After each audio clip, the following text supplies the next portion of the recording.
få en god fisk, der I har utenfor høtlen. Ja, det er når han kommer til Testen flytter seg i dag. Testen er i midten UIF og TP.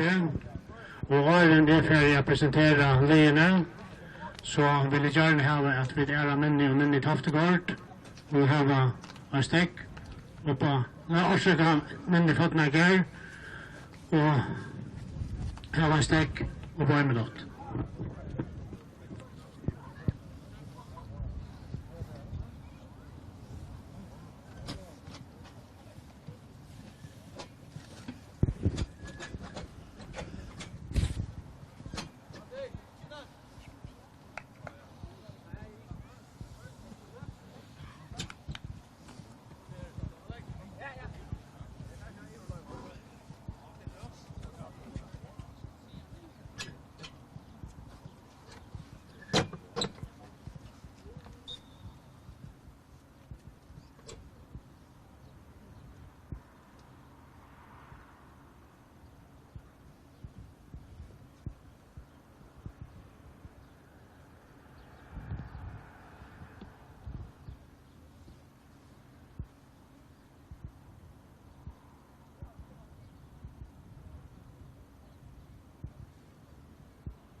Ja, så får dere at bjøringen velkommen til F-daldades til Fløtegjøri. Og kunne jeg nevne at dere har haft 1 minutt støkk, 1 minutt tøgn for en av kone som færen her i Ufoklaferi. Og dere får kjøtt i gjøng noen liggetitlenganer, og til såleis at Kjatepi her Meinhard Johansen og mannen, utleggere Absalon Eliasen, Åtne Ørvarsson, Ragnar Johansen, Salmond Beck, Albert Ado, Eirik Magnusvarsson, Heri Moore, Teitor Olsen, Kofi Appia og Entente Adama Kweie. Og så det Signar Olsen som på noen, Havar Albinos, Aron Sørensen, Barer Dimon og Jakob Paule Breckman. Og UIF Lie til mannas såleis til det, at mannen til Oliver Korsk, utleggere Paul N. Mikkelsen, Alex Osita Santos, Karl Løtjøn, Boje Reiners Petersen, Kristoffer Jakobsen, Ari O. Ellingsgaard, Leivor Johansen, Andy Olsen, Adeshina Laval og Jan Ellingsgaard. Eikaleggere Andreas Poulsen, Jon Daniel Gudjonsson, Daniel Lechne, Jakob Mikkelsen og Clayton Soares. Og distron setter i gang, og jeg får finner innkast ute i høyre suje. Hvor er Reinhardt? Teker bolten frem etter. Nei, jeg hadde jo vært leiver som Kortjan, så da Jan Ellingsgaard fram til Boa Reine Petersen, ut til Jan Ellingsgaard. Nei, hva han? Han Ari Ellingsgaard sjående, og han får frispark på en av veien, ut i venstre skygge, ligger av Vettelnån og hever ilt i armen. Dommeren der Rune Gorbo, og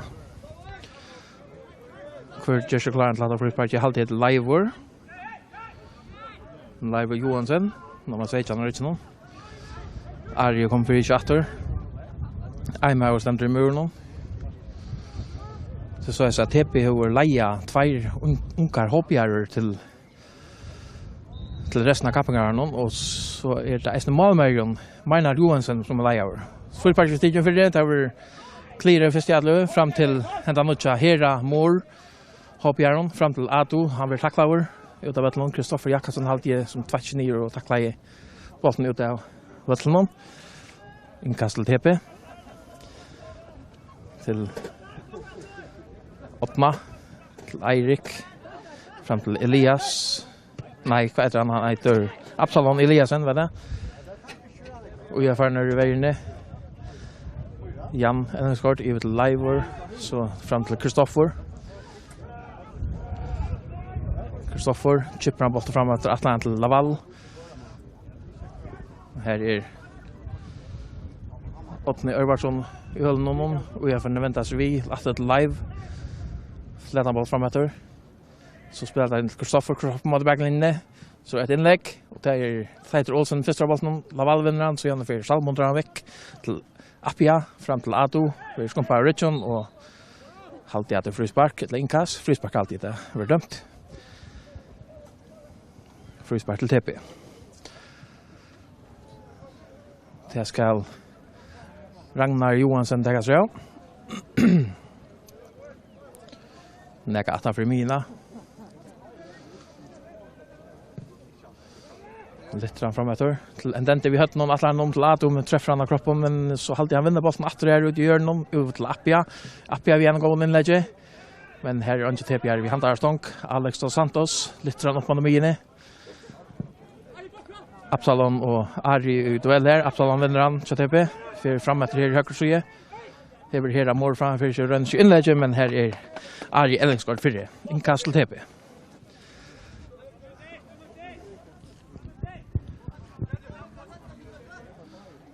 Det har varit inte stått. Så vinner Oja för Anna. Kristoffer.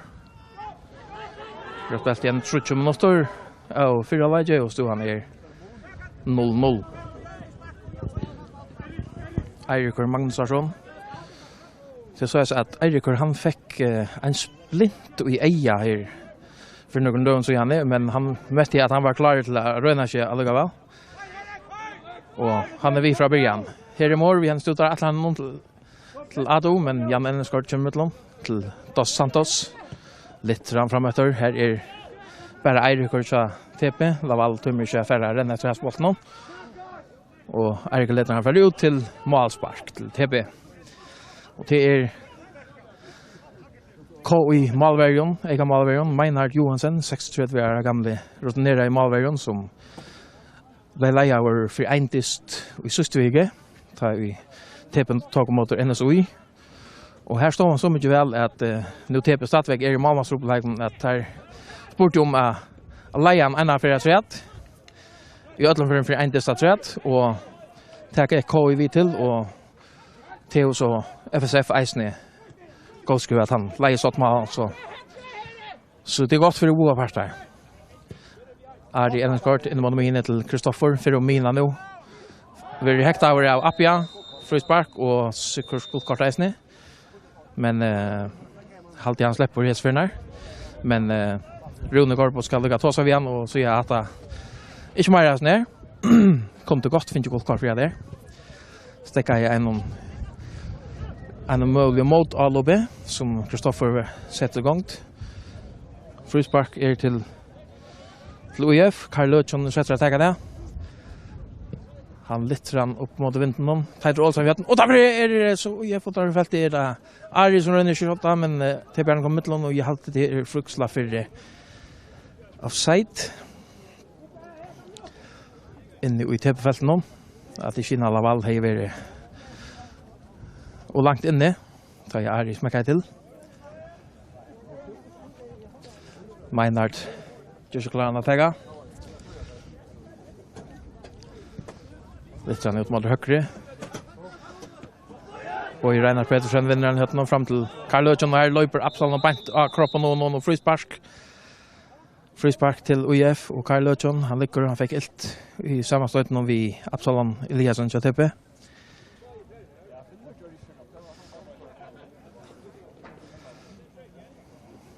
Han kommer för sig till bättre.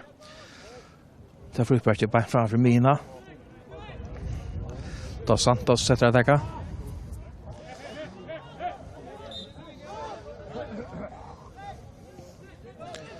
Stått till Jan Enneskort, att till Dos Santos, en annan boll nummer till Boyer Einar Pedersen som nog så fri för hvis han fick tampan där av Brösta matchen så har han varit pura fri mot honom.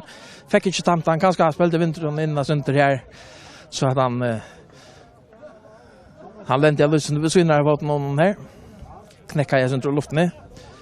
Gå bollar från Dos Santos fram TP-vägarna. Att de avspark till TP.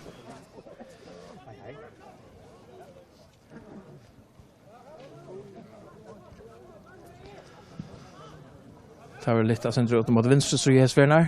Salmontor ut och väl här vi Antti Olsen så bollen kommer ner mot Hera Mor här vid Hilton och så spelar vi här Tighter Olsen och Absalon Eliasen får han fram till Ato han får en kall spelar kvar vi igen Kristoffer fram till Karl Löchon Absalon är rich någon och skallar han Avantalai Ato är sen sen då kommer att fötterna här fick en snutt.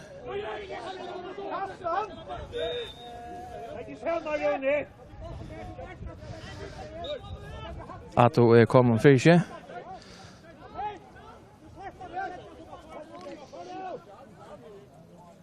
Absalom lyfter han fram efter. Dos Santos i hötten. Tighter Olsen vinner han fram till Ato. Men här är Jan Enneskog på mittlen och sparkar han ut av mittlen. Inkast Ato till TP. Närskast Brösta här matchen ute i högre suje. Det är efter Absalom Eliasen som ska ta det. Helt ut i hjörnet till Entente, alltså till Heramor, alltså till Absalom. Så han lyfter han i fältet Atlant till Ado, men Jan Enneskog först tur. Kristoffer förlåncher han. Och tar vi fältet så Karl Löchon förlåncher långt men det bara fötterna en TPR missar så till Karl Löchon till Are Enneskog spelar smart att som alla läggarna fram Boa Reiner så kör han fram mot Antti till Ari inne mot mine kvar för bollen här tar Kristoffer. Tätta mine nu första lötna. Släpper sig väl av ut live Johansson. Driver in banan. Prickar han fram till Laval.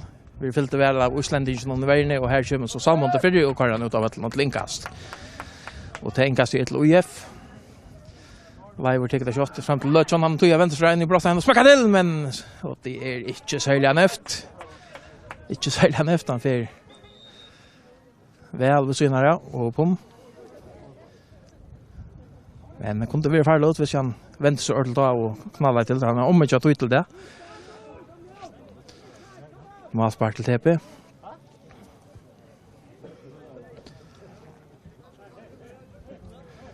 Meinhardt Johansson ute mot högre. Entente och Boyer Reiners vinner bollen att fram till Entente. Snittar av Jerry med här som Dos Santos vill ju Arne att släppa fram mot bollen. Så är det Laval som kommer efter bollen men Eirik är rich någon och Rune Metor att han var Hilton. Frispark till UF, Live Johansson. Teker de fleste de bollarna här för UF. Nog man ser fan fram. Här som frispark in mot mine. Laval snittar vi men här är mina klarar och bollen vi handar stånk. En långa boll ut mot Ato. Rendwell vi tvär UF men Dos Santos lägger han in i händerna av Oliver Korsk. Så fick han eisen norsk igen. Dos Santos till Jan Enneskog. Atle spelar mittel nära han också farligt. Dos Santos spelar synda nonchalant men för bollen över till Paul N. Mikkelsen som kommer efter att han ja nu har han spelat i en tvär eller så det står han över annars ett la player av Skavon. Men han kommer efter i Miverna. Samma vi Jan Enneskog som annars plattiga vara vångbackor men vi är han en av med struktur som centraler backor. Så är det Laval som för en koll om Mia TP hållna. Salmondor Labaini hanka ut duellen i här och fältet Laval frispark. Löchon Karl Löchon ständer vid bollen. Det samma gör Dos Santos. Huxat över Karl som förra skottet. Nog som mittfältet är lite center ut till vänster. Bayer får så renniga för Karl Löchon smäcker till flatt och hatta skulle inte vara några trubbel att Jamarna Abjaga. Det gör det nästan. Menar vill ha TP-arna fram, läcker han nyer för fram om Brosta Marsche. Så knallar han bollen fram efter. Ato för upp, tillsammans med Jan Elensgård, upp man in här vinner TP-arna, tar mot det framom, Verna, så jag vill en tente, men han sender ju några för långt framme, Oliver Kort som ut. Jan Ato till Oliver. En danskare som UF finns ju i mål, fram till Bo Arenas Pedersen, ut till Dos Santos, in till Bo Atter, venstre av Trustor, TP-arna vinner, Teitur Olsen till Salmon som atlar fram till Ado, men här kommer UF från mittlen och Gippan framåt och ut av mittlen till inkast. Det skal Absalon Eliasson tagas av. Rättliga fitta av inte vi först och kvällen och ner och så det Teitur Olsen högst här, Boy Redden Pedersen, att till Teitur så kan han hötta Teitur Olsen fram till Entente. Atlas så släpper så Boy här ute i höger så men här utav Santos förre. Och så är inkast till TP, spinnar framåt för Mina. Framåt för UF halvene. Absalon. Låt det ligger väster fra. Fällarsson och så Ado Fröjer först kan lägga han ut fram men för han är ordentligt i rum till Appia halvtid som var kommande vi in här. Och ja, här var vant jag för hans meiser inom Dos Santos alltid där som kom mot honom och fick inte ordentligt bollen framför sig blev vi att han kan tätta kroppen någon så han inte fick ordentligt för och här och typ blev sändningen nästan drömmer men hoppar bak till TP. Det är Appia som tar det hoppar bak. Flatt och då 29 mot bollen och rönnar ut mot styr någon mot målen men det är nästan inte ut om till målspark.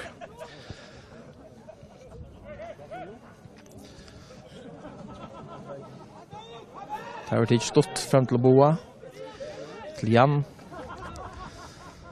Jan har gått mot sig så han driver sen framåt så kommer att då pressan Jan lankar sen till live Johansson ut i högra bordet.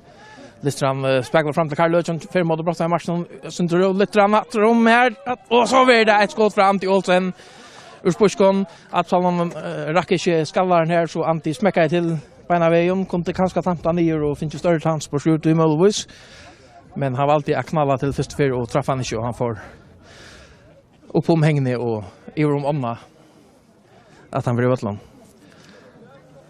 målspark till TP.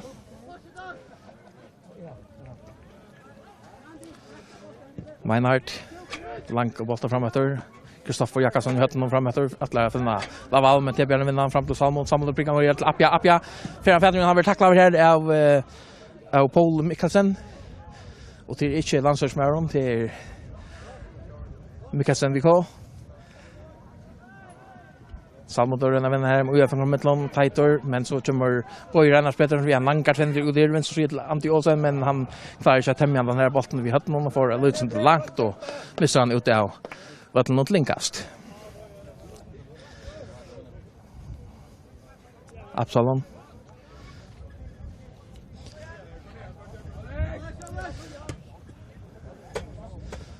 UF har renat på framåt men Salmon då 29 upp för bollen ut till Salmon då som var han helt om men han är ju bollen än och så driver Rune Korpo bollen åter och Joe Frispark attan för Mina. Frispark är till TP. Det så är att till två uncher hoppjärer som TP och Leia ser resten av kappangarna någon till en är inne som heter Heremor och så är det en Daniel Paul Bräckman som är ute av bunchen och bunchen är eisne en som har varit i TP4 som nu kommer vi att rätta till Aron Sørensen. En öjlig pressare. Men han är så inte kommit in än. Det är väl ganska som kamper och ränner att han får några motresning. Och jag får några så innan mitten att vi Verne, Paul, att till Oliver, ut till Paul åter. Långt i mitten Verje och Mie tror jag och jag får lötne. Där stand att 16 minuter och Mian är upp ja Amia Vettle.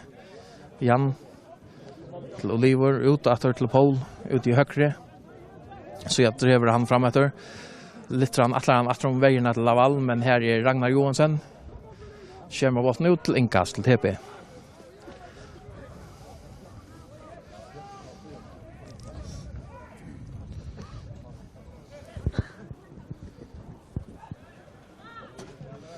Og her stod han en 0-0, nu har spilt og i tar først til 16 minutter av fyrholdet.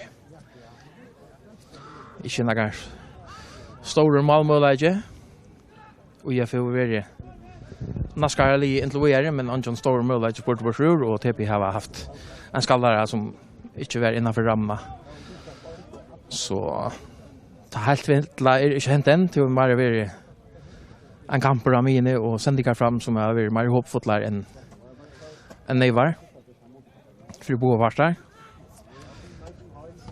Leivor hengneslig atteromkje til Paul vi hele noen. Inn midt fyrir mot Jan ut til Dos Santos.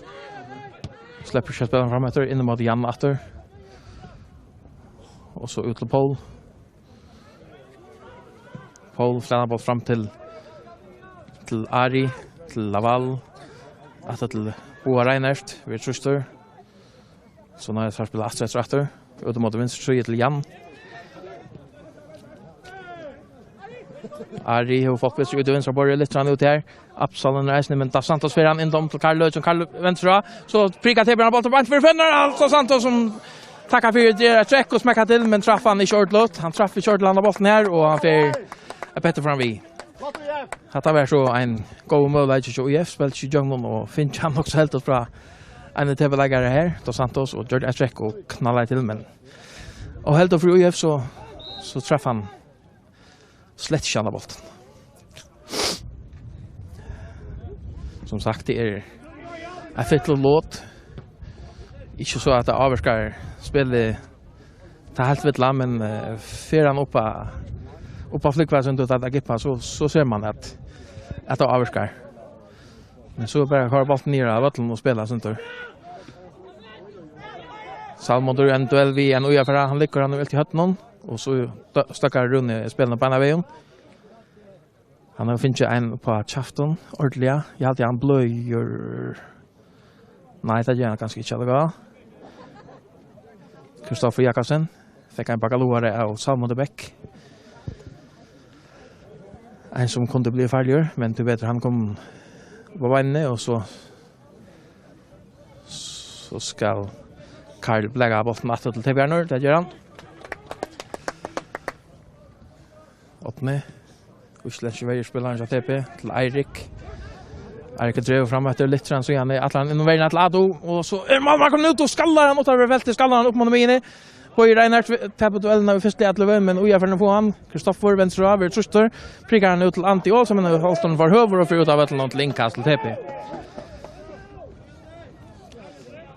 Ja, her kom Oliver Korsk langt ut om malen og skalla i bolten til han sa at han var kommet ut om Brostad-marsje. En den der prikker han fram til Heramor, firma vägningen med jammer i fyrre og gipper han ut av etleve til innkast. Innkast helt vi hoppet flatje ut i høyre søye. Og Absalon Eliasen gjør seg klar å ta til innkastet. Legger langt, vanligvis. Nok folk inn i felten nå. Han lägger mot närmast stånk. En den till bra och är det Appia som rör saksa spark och bollen lever än i fältet någon för fäderna ner Ato Målhus. Nej, och jag får komma till honom. Paul Mikkelsen gipper han så gärna fram mot Mine. Här vinner TP-arna vi har honom. Så kommer Boy Reinert och vinner den första jävla och så gärna mästrar han. Appia lyfter han om till en Dente som vinner Luftväl. Han fäller för fötterna Heramor. Tripplar på Boy man här men så gärna mästrar han. Dos Santos upp mot Mine till Karl Lötjon så ska han vända sig vid. Det var Salmon i höllen prickar vi ut mot vänster till Laval men han var tacklad av Eric Magnusson. Utav ett något linkast till UF.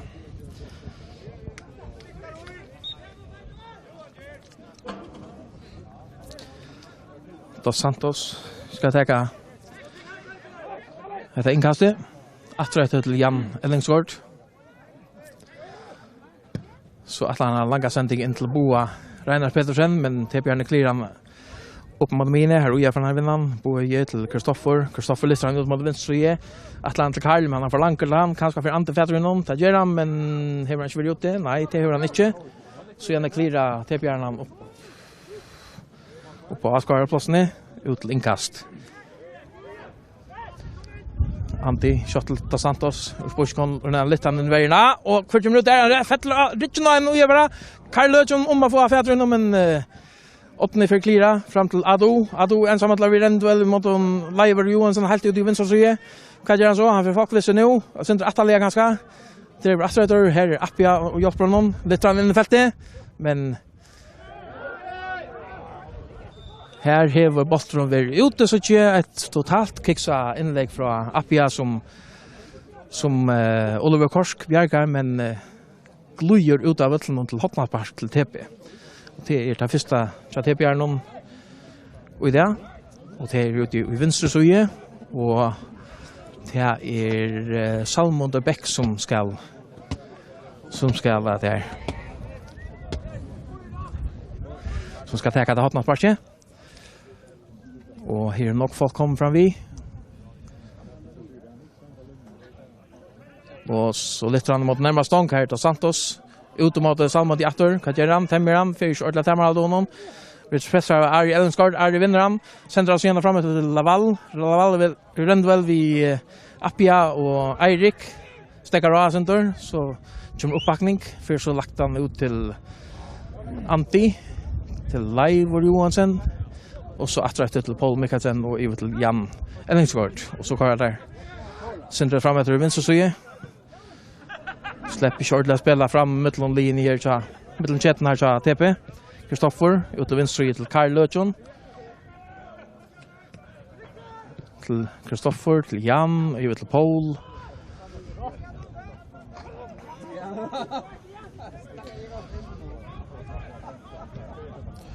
Och I mån till IF så är TP öliga tätt, öliga lite plats I mitteln chatten. Alltså jag till den första lötna. Karl Lötjon renner färger vänster till inlägg. Släpper reisen ner. Att nej missar han där så tar vi fältet. Antti släpper sig fri en lätt gott. Men vi ser en tackla och det nya spelet till Jan Ellensgaard bringar Whittle. Boa Reinerst. Och så ut av vänster till Ari till Karl Lötjon. Släpper sig ordentligt till inlägg här. Karl Lötjon åter till Ari. Så renner han vid en insnurrar inlägg men här Tighter Olsen Hexter till Salmon. Salmon bringar vi här till Ado och så för Ado och Katt vi sparkar av Mario helt totalt det av Ari Ellensgaard. Frispark. Stäcker en mot alla uppe här. Frispark till TP att han för mina. Lite Petter att han för mina. Meinart kommer fram och tar det här frisparket. Kunde gått färre väl långt fram, tyckte hänt långt framme men han vill där backa center kanske ha förnuft nog till det slagt där en åter så. Meinart Johansson, Lais Vanner ur KI, lyfter fram mot Brösta Marston, Ado Leiber upp här men har inte ordentligt några möjligheter fram mot den spalten där. Två i för mitteln. Tar spelar stått fram till Kristoffer till Ari ut till Narska, Antti ut till Karl ut till Ari. Innan man är till Boa, mycket inte någon vill pressa över Ado och för så akkurat spelat han atrom och atrom där Santos ut av att till inkast till TP. Här är mor debutanter från ATP-linon, en onkel HPR som har stage funnit inte vad är allt. Inte något man kan sätta fingrarna. Han vill ha onkel dronker. Så inkastet till Absalon fram till enden till han vinner första och så till Ado. Kan göra smäcka till och nu gör ut av Vattland till Hotnarspark. Hotnarspark I höger sida. Han ska inte ha några meter så är han loose failure and then to vann två goda bollar här och fick så igen pricken en till loose failure Ado. Men en ungefär något att blockera. Hotnarspark till TP. Appia tek det ut I högre sida. Tar tidigt högt och långt efter. Och den till för bollen och Banti hade Ado så skallar han målet. Albert Ado har lagt TP 8. Det har varit öjliga långt skruva helt mot att stånk och oerfarna var så klarar att en dente kunde ta sig för till andra bollen här fick rättliga gå att och pricka han åter om till en pura frian Ado mitt för mål som kunde skallan och jag tomt mål och Korsk kan vara isnefärn åter mot att stånk borde kanske sätta en man att täcka alltså stånken här och några spelat I 25 minuter TP kommer 8-1-0.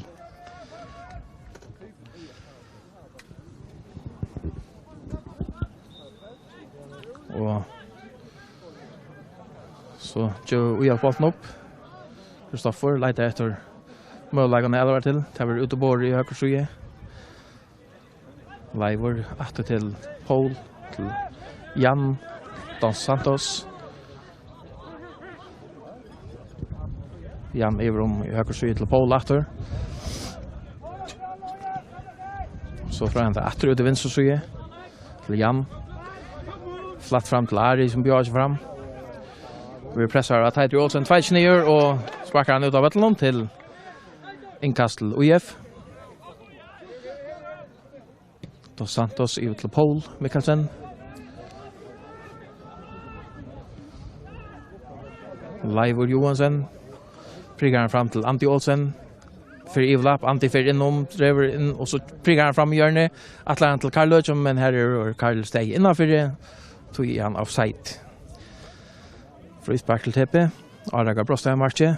Ute i venstre side.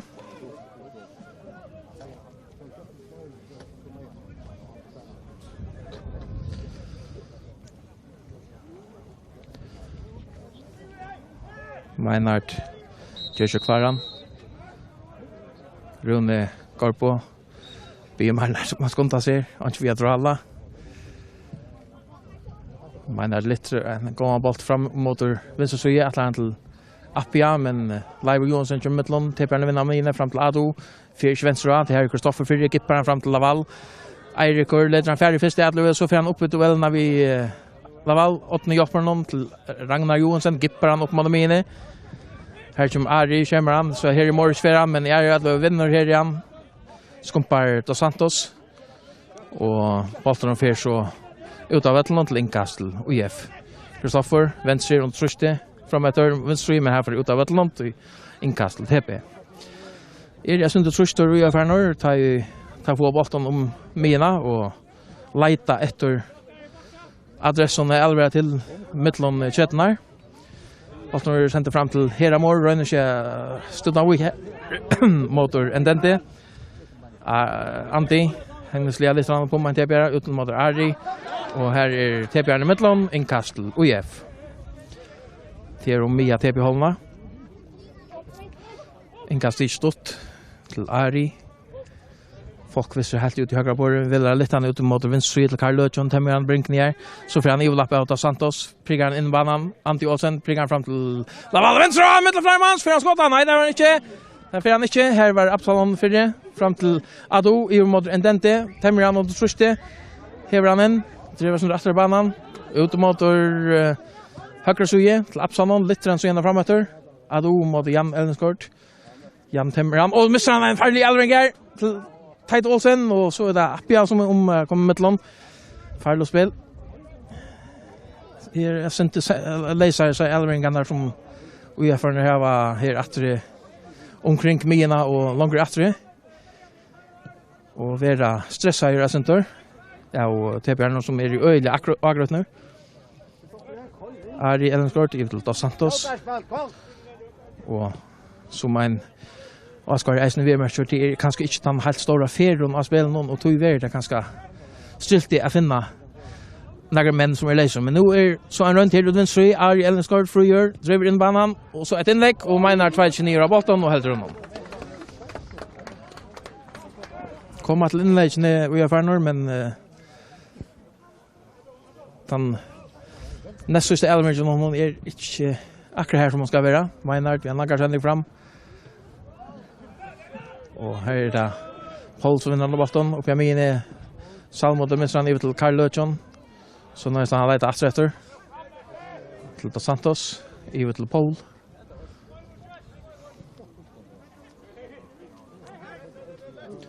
Jan til Dos Santos.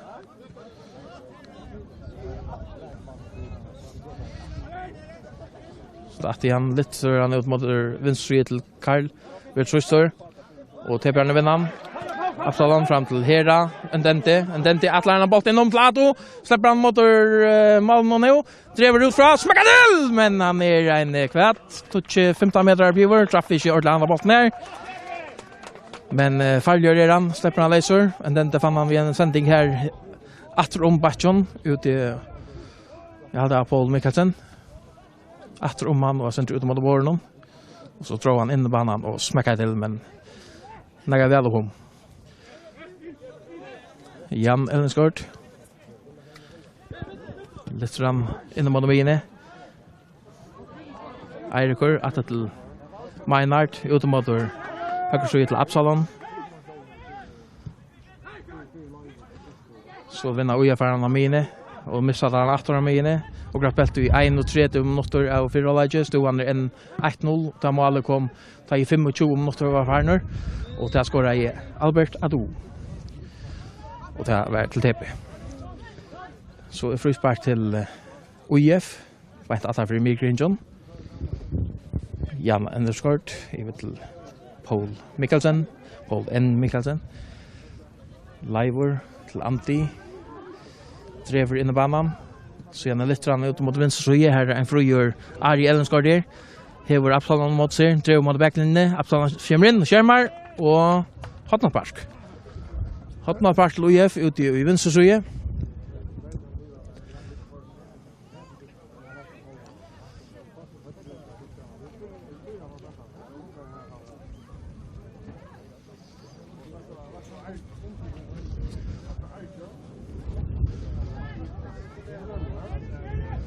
Leivor Johansson teker det.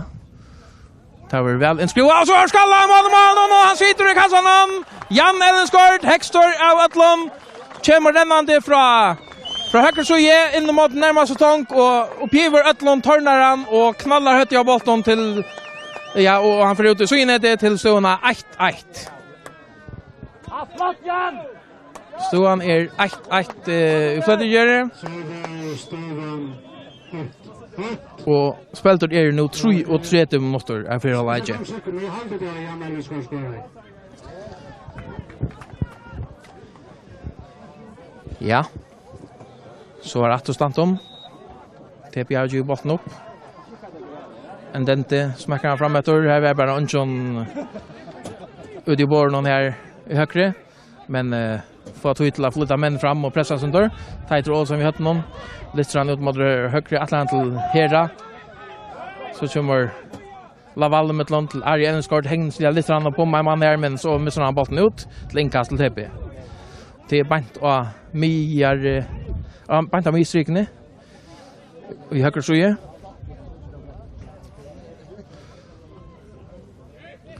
Kristoffer Jakobsen, vi hade någon och tar vi fält i att heter också Mustran vinner han och så gärna Fran och Kott Mustran spelar kvar vidare Eirikur till Ragnar Johansson Littran ut i högra bord ta Santos Littran fram mot mine Tighter Olsen 2-29 och Renner brinka fram efter men så gärna vinner och för han fram till Laval i Rendvel vi målar han som går långt ut lägger han ut till Karl Löfsson lägger chippan och man men han får ut dem här en öjlig chanser Malvern kom långt ut efter att Eirikur och Laval var och Rendvel jag vet inte ordentligt om han har bruk för att komma helt ut där.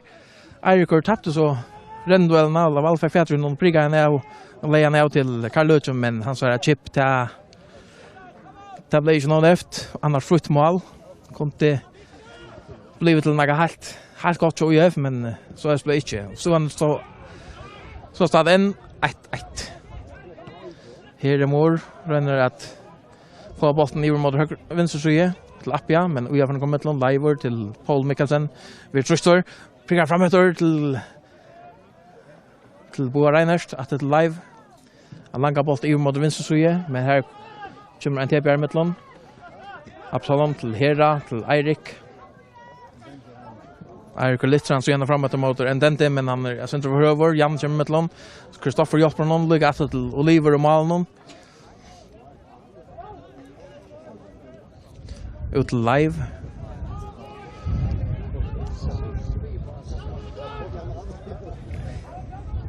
och så där Jan Ellenskort till Dos Santos och att till Jan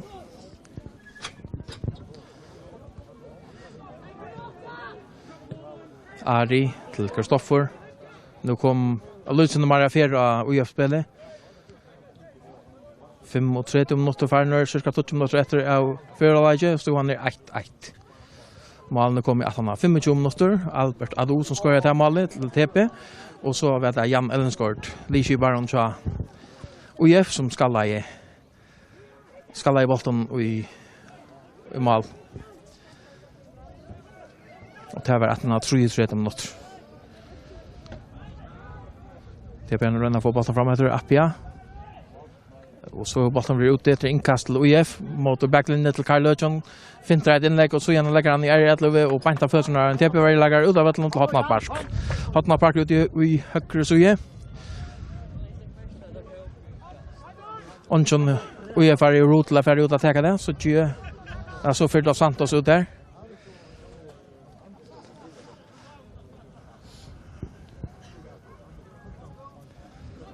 Da Santos.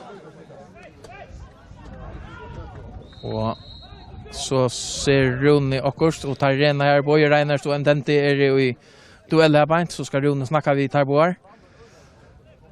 Tar ikke bløyer. Tar ikke...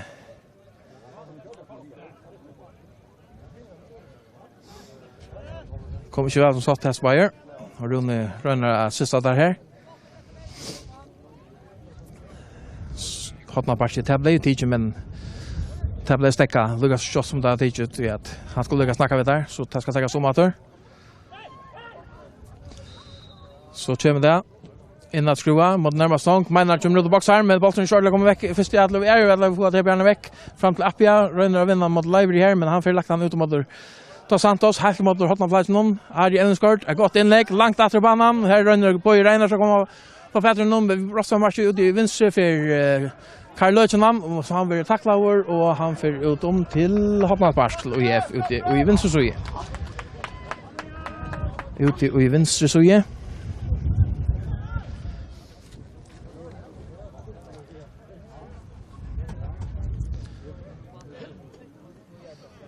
Og til Leiv Johansen skal takke det. Dos Santos bjørs fram, han velger smekkende fyrir, og atter nei, hesfyrin her det Laval som fyrir høtt jo repp i at Jan Ellensgaard fra fjatrunden. Han røyner styrer han om og han fyrir bare utanfyr stånkjena, utanfyr handar stånk. Malspark til TP.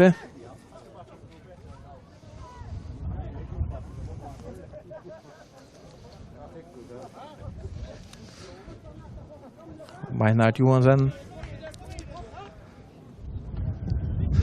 Littran framåt Teitur Olsen, littran vi høtten om at han fram til Ato, men Paul Mikkelsen til Kristoffer, Jan, atler han fram til Ari, men TBR kom med til hon. Her Mår røyner så takla ikke fram til bolten her, han får ta ut av Vettelund til innkast til UF, og det er 5-6 meter fra hatten av platsen.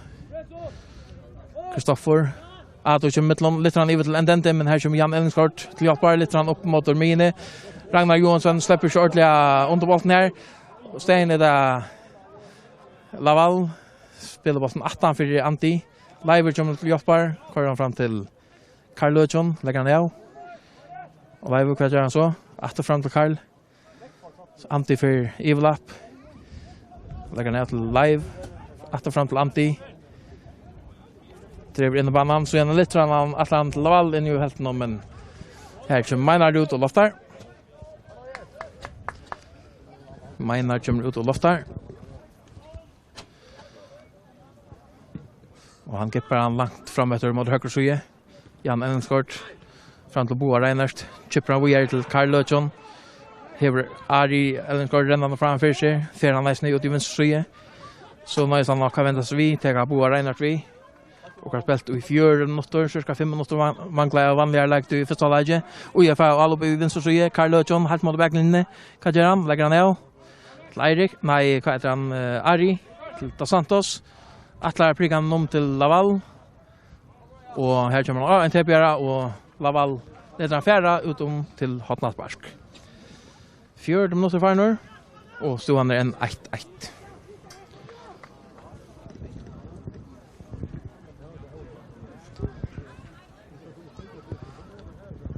Leiv Johansen. Vi har Hotnat Park ut i venstre side. Det er rymelig godt inntil vi er. För att väl svinnar och så att det nu över flyger skallar och motor malen här har varit tepi över valta kvar en man vi närmast nej vi hantar stånk och inte det har bruk för en svinnar men han har kosanda vi med malvärden var Aron och lofta honom. Maynard en långa boll framåt.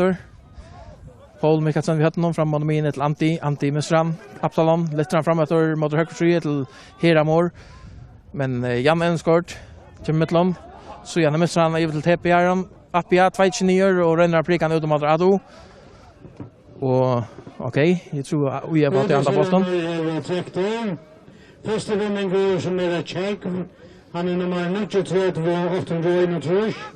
93 821 han är. TP Arner, ja, inkast. Andra vändning går som är Bowling. Nu skulle jag han är grön nu, han är 93. Låta sig la vänner skulle det finnas vi flyttar Ado, lite ran in i fältet, Atlant Appia. För mot vägen ner till Santos ska göra han för akkurat sparka väck med han kommer och en dente och ut av ett till målspark. Han är kvitt och han är öjne för 6,5. Oliver Korsk gör sig klar att ta målspark för UF. Littran ut mot höger så till Paul N Mikkelsen. Att till Oliver. Stått till Kristoffer. Vänstra. Paul Mikkelsen lagar bort att han framover till Karl Löjson kan gärna smäcka till Fröskon och ett vet uppgiver en go runt från Karl och inte mindre go runt att sända bollen framåt från Paul Mikkelsen la som en silverfett för fötterna av Karl Löjson och han knallar till hej inte ordentligt folk visar in i fälten och pura vänta att han prövar härifrån att go runt från UF Maynard vi målplatsen för TP Littran ut både högre. Och i Reinhardt vi hötte någon ut av Ötland inkast till TP. Här är Mår. Fram till Endente. Och jag får han bara fram till Absalon men så kommer Karl Löjson med Ötland. Och han missar han ut av Ötland för en koll. Lag Lojer. Inkast till TP. Fram till Endente en annan för. Då Santos är höll någon för lagt han ner till Heramor på i Reinhardt i mitten renner får han fram att de här som Absalon för det och så för han ut av till målspark till UF. Oliver Korsk shot ut till höger sida till Livor lägger han ner till Ari prickar han så han fram till Kristoffer som för kort för hektar av Teddy Olsen Guldkorsk till allt är Eisny Agarlai sign tackling och i några kraft.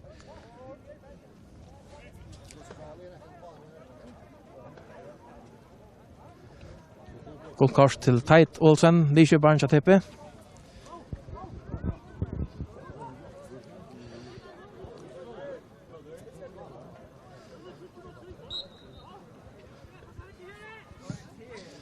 Fripartiet inte mot vänster. Här är Mård som upp och skallar.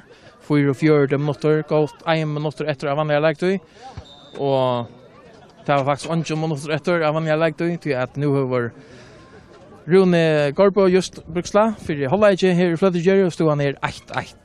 Så är så att TP läs 8 efter 25 minuter tar mål som Ado skalla i nete efter upplägg från Endente.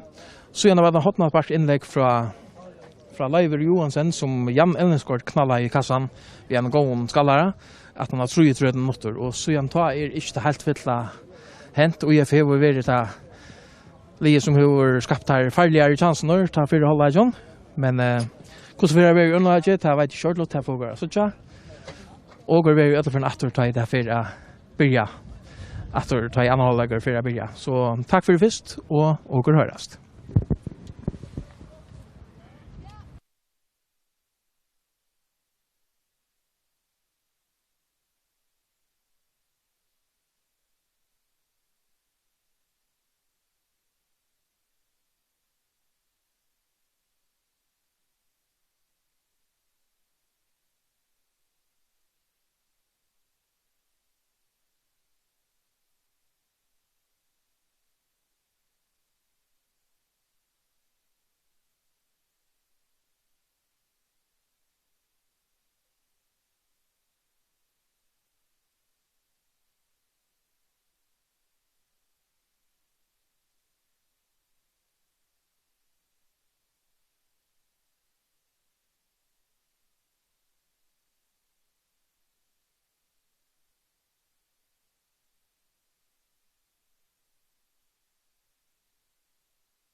Ja, så for å være klart til å begynne anholdet her i Fløtegjøret, mellom UIF og TP.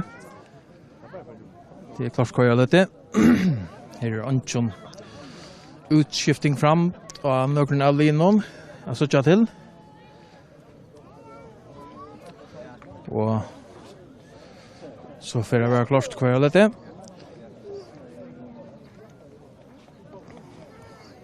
Så mangler bare så Runa går på at slå i gang til atter.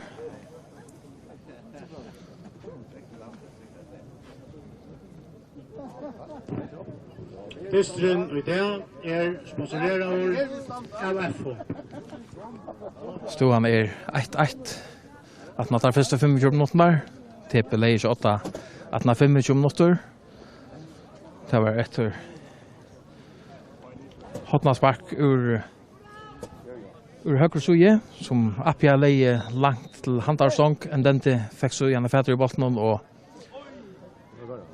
litt igjen innom at til en pura fri igjen på en normal til Ado, som skåret til 1-0. Etter 3 minutter så ble jo 1-1. Det var Jan Ellenskort som var overst midt i felten og skallet i botten i kassan etter innlegg, hotnadspark innlegg ur vinstersøye fra Leiveri Johansen. TP'erne har funnet botten, litt fram mot Ado. Paul Mikkelsen i hølen noen, og Arne Ado slipper forbi, så smekker han botten ut av vattnet til innkast til TP. Til Mia Uja-foldene ute i vinstersøye. Ragnar Johansen ferden fram og teker det, stått til en dente. Litt fram etter med her kommer Ari i midtland til Kristoffer. Venstre av spiller han ut til Jan Ellingsgaard. Så plass av færre steg ute i Vinse. Vil sende en langa boll fram etter i høyre side. Åttende atler færre etter bollene med Meinar Roberoan i havet. Så han etter færre, og så kan Malmaren leie Sveineren Urko i låta bollene. Jeg har lagt han nyer og fyrer fram brottslige marsje. Litt sånn opp mot mine. En dente vi høtte noen. Utemotor Heramor. Litt sånn frem til Ado, som renner fram i Jan her. Absalon kommer og Ritchen og Andy Olsen og Arne Hanslap for Boi her. Frispark til UF. Boi renner Pedersen, langer bort over til Leiveri Johansen her. Leiveri drøver frem etter. Drev inn i banen. Flatt fram til Boa. Boi renner færre til Boi Reinhardt. Og så var det innlegg mot nærmest stang. Her Teiter Olsen 2-29 og sparker han vekk. Bolten ned spillen til Santos. Atter inn i feltet. Men her er Meinhardt så loftar. Bolten la for tett på Mali. Meinhardt legger han nyer. Sparker han ut mot høyre suje. Jan Ellenskort til Boa Reinhardt, til Paul Mikkelsen. Litt rann mot høyre suje, ut av vettelen til innkast til TP. Ragnar Johansen skal ta det. Fram til en dente. Atle Ragnar, litt rann så igjen inn mot mine her. Her er bare UF-arner. Oliver Kork kommer ut til Dos Santos. Jan Ellenskort. Paul Mikkelsen spiller søndag middel nere etter i verden.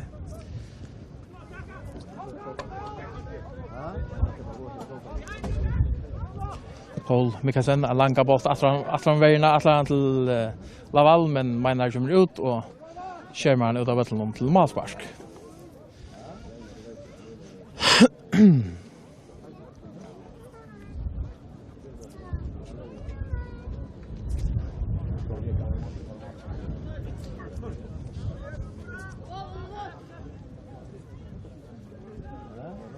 Meinhardt litt rann utomotor venstre suje. Boi Reinhardt Pedersen Hekstør her. For bolten fram etter, men for ut av et innkast til TP.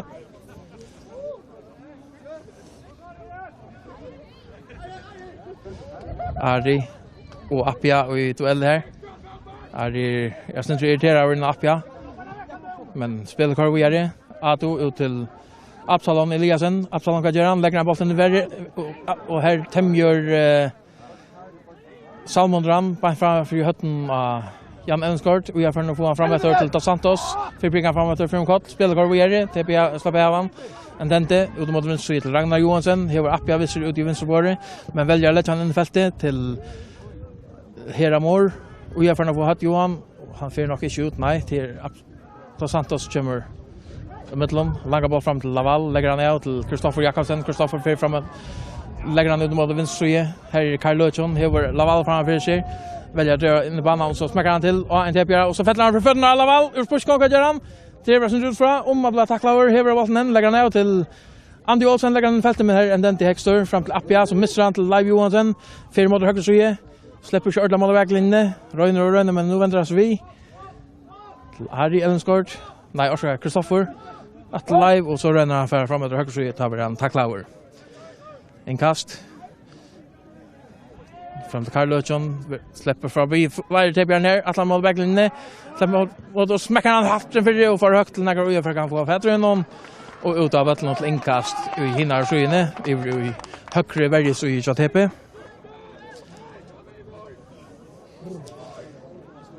Det skal Absalon Eliasen tackar sig av.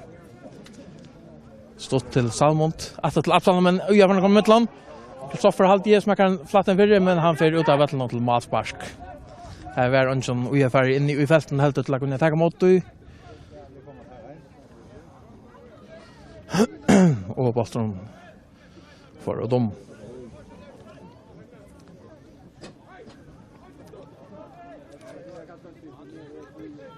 Meinar Johansson lite ut mot vänster. Boy Reinhardt upp på Richard John den där skallan där. TPR någon efter ut till den vi är ut vänster till Appia. För en fattig hästen har han avbrut nej där John. Inte en kast Lujev. En kast Lujev. Har det stått till Ari med lär så som att med att bringa runt den där för andra förskång kan han. Han skjuter bant fram vid målen. Oj, en stor chanser till TP att du fann en dente throw in mitten kanske ett träck för nog Arna Shade och tar han Shade så var han då står han trust och fick inte bant bollen mot målen och tog bant för synar ja. En stor chanser han släppte här I Örnalaget han fall till TP. Jan Ellenskort långa boll framåt Absalon vi hade någon åtta fält I det så Laval lägger han ut till Boa Rennerspressen ut mot Anti lägger han ut till Dos Santos att till Anti ut från att till Boa Reiners Boy Kajeran renna lite han var ner men Salmon då kommer mittlån vänder han helt åt åter till Kristoffer som smäcker till han överrättar även till vägläggare och för mot han tar stång men Meinar fotlar långt och för akkurat kastar 20 motor så in här och sliver bollen utom stangen till Hotnarspark till UF ut I vänsterside. Ja, så fick UF eisen en stor chans här från början av Örnalaget. Och Hotnarspark nu till UF. Där var Live Johansson ska ta det ut I vänsterside. Och han har spelat I 6 minuter av Örnalaget och stod han en 1. Så Kara Berline sånär ägarläggare till upphittning. Kanske sälja UF. TPR runda på han framåt Appia för förbi Farmas är lägger ut en den fram till Appia för det vinst så yes och bara Farmas allt fram med han driver in mot banan. För fram på en man att lägga ner till Ado och så vill han tacka nej han är på bollen och så kommer Kristoffer mittlån i till TPR Absalon Eliasen. Rönna Jan Ferger med Kristoffer Verger TPR här han Eirikor lite han helt fram in I fältet Jan är uppe på bollen träffar han shortlot så kommer Live efter någon lite han upp mot mine Laval tämmer han och så släpper han får bollen I till Ari Ragnar Johansson tacklar han Ragnar ensam att driver in I banan lägger han ut till Salmont och så den dente att till Salmont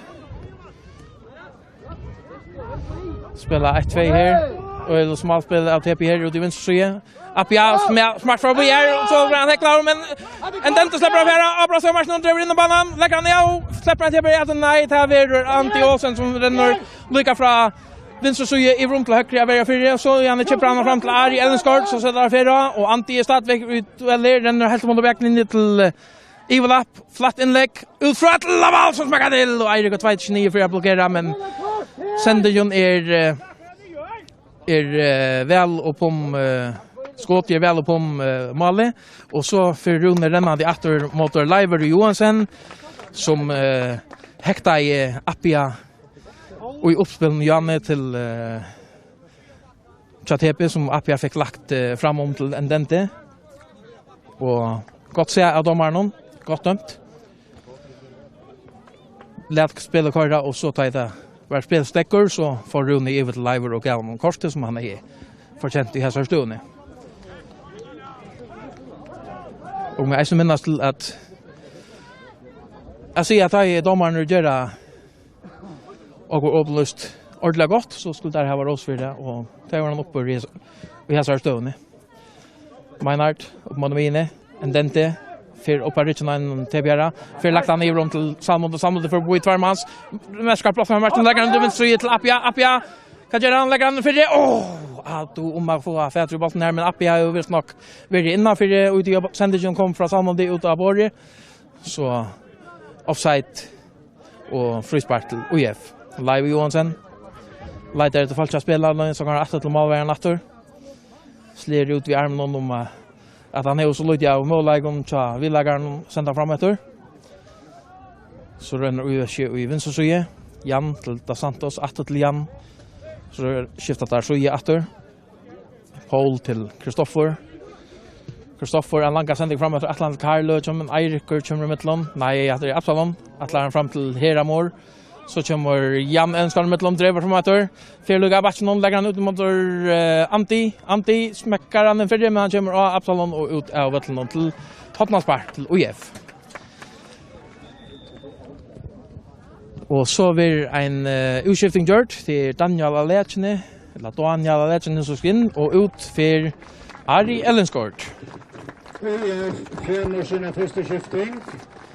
Ut för nummer 20 Ari Ellensgård och Angel nummer 21. Och har spelat i 11 minuter av Örnhållage. 11 minuter av Örnhållage och stoan en 8-8. Så kommer Hotnapart innlegge fra Karl Løtjon. Så fløyta i Rune. Jeg vet ikke om det skal tekkes tomater, eller halte skal tekkes tomater. Karl Løtjon klarer en av fyr. Så klart å tekke. Tar tidje. Og innan vi vet i mitt fyrir smakker Ladell, og han kommer av en TPR ut om Atter Hotnapart.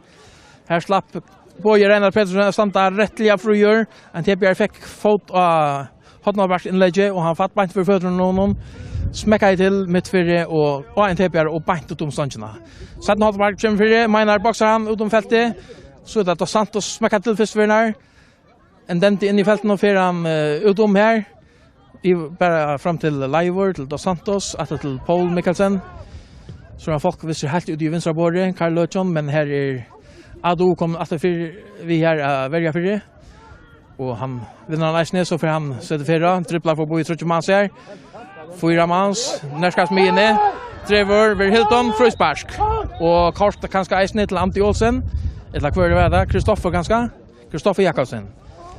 Han helt och igenom att då varje gång vi tripplar allt UF Lee av här lycka från Bjärklin på inte så normalt och helt fram av mig och alla så fram om tabellen Hilton och Kristoffer och frispark och golkort till Kristoffer Jakobsen.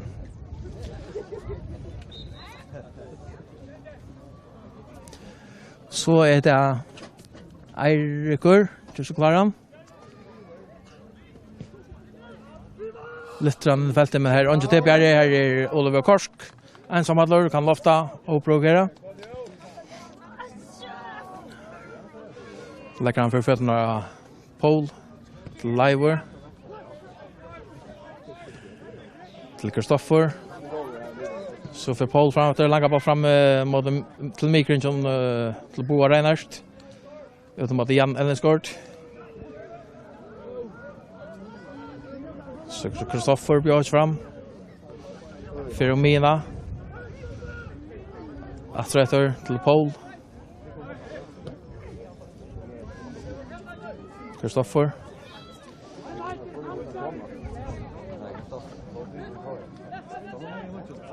Utom mot högre till Leivor. Platt fram till Daniel Alechne. Drev mot högre mot backlinjen. Smäcker han den fyrre. Tighter Olsson vi hött någon ut av vattnet till inkast Lojev.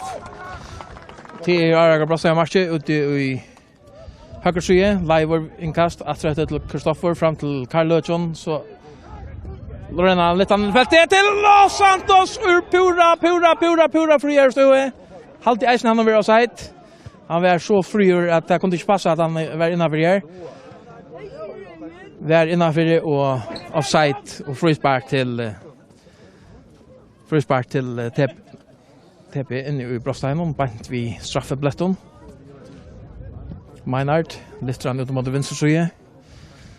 Endente og Boje Reiners løp opp her.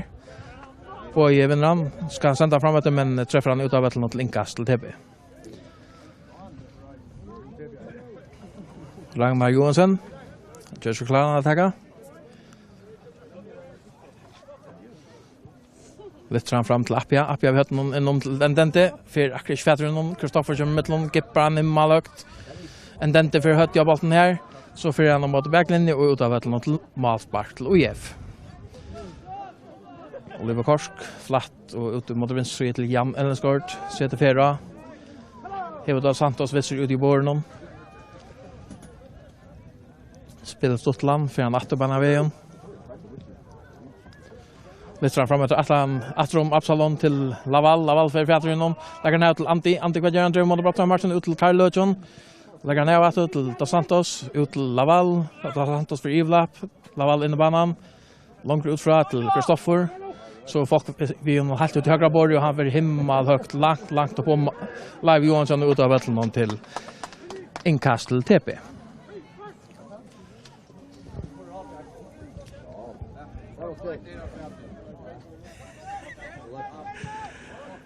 Appia, røyner å finne Ado her framme. Så kommer Leivor mittelen Arne Endente kan få han. Leivor fram til Boa Reinert. Sammen til 2-9. Appia hjelper nå med bolten fram til Carl Løtjon. Så vinner TP han atter. Ragnar over til Salmondor. Vi trøster og stumper over av Laval. Felgar vi Daniel Leitjen slipper. Atlas slipper for Tide Rolls. Men Tide kommer mittelen. Mister han over til Eirik. Eirik har sett siden fyrre ut ur høyre side. Til Heramor.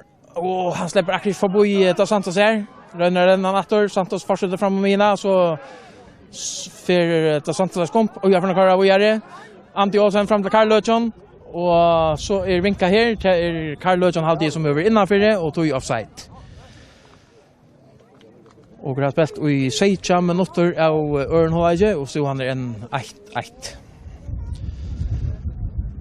Och annars kunde jag kanske nämna att det var hørst at B8-trus har lagt seg 8 motor skala og HP har lagt seg 8 motor AP og som vi hører noe mer så kunne det gå rundt det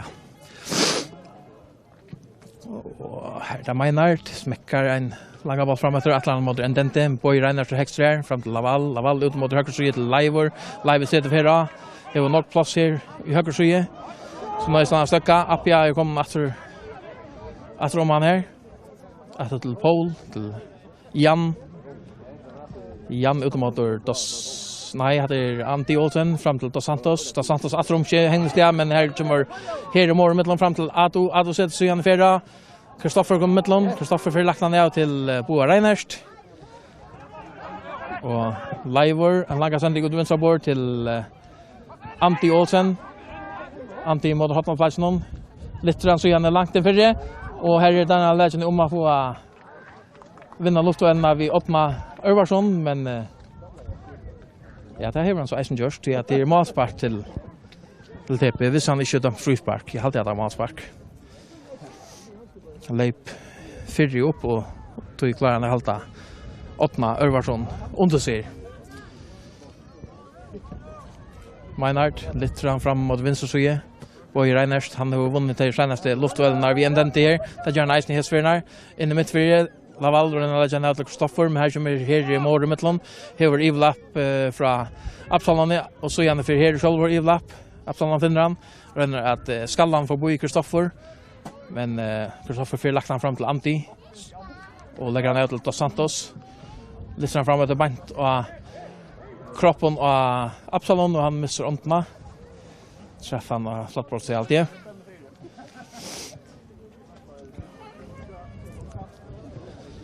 Om lai 20 minutter færner av Ørnalaget, og så han en 8-8. Malen kom be i 4-laget. Det første til TP 25 minutter, ta i A2 skåret i. Og ta settene 33 minutter, ta i Jan Ellenskort, Janna i. Be i malen blir skalla i kassan. Og be i eisen i 18 av hotna.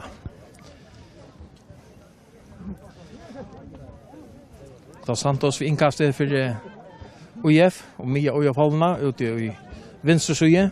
Stått til Jan Ellenskort, til Paul Mikkelsen, til Leiv Johansen, fram til Daniel Alechene. Atter omveierne til TP og i venstre side til Karl Løtjon, flatt utfra. Og her kommer Salmonter Midtland og gipper han nesten igjen av veien. Ut til innkast til UF. Leiver til Karl, hever Ragnar Johansson til TP, Øresson og legger ned til Leiver som er kanskje igjen fyrir, ut at skrua, helt atrom, at stonk, men Andi også er fyrir han inn veldig atter, og så er det valg fyrir han venstre, nei, det gjør han ikke. Det gjør han ikke, TP er kom Midtland, og et eller annet Teitur, kanskje, ta Teitur, så kom Midtland og fikk Scherman ut av Midtland til Hotnallpark til UF, traff akkurat bolten, data sin nyra bolten, og utom til Hotnallpark. Det skal Karl Løtjon tega seg av.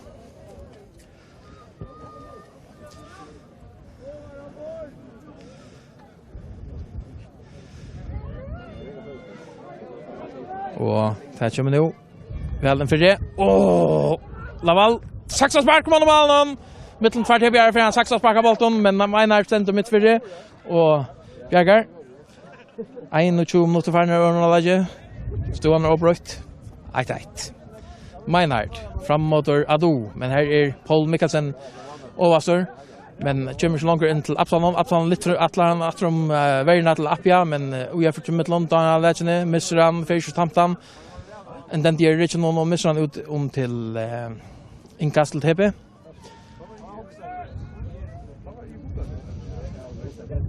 Appia. Ferprikker han fram til Endente. Spørsmål for han lagt han inn til at så da, her er Mår, venstre, og blåser i marsjen, og vi rakker takla over. Andi Åsen fram til Laval. Fintar at han skal spela i høyre, legger han ned til Kristoffer Steion, så igjen spiller han til høyre, men her er Ragnar Johansen lyser det. 2-9 og sender bolten fram etter. Og jeg får henne bytte opp atter til høyre, Leivor til Paul.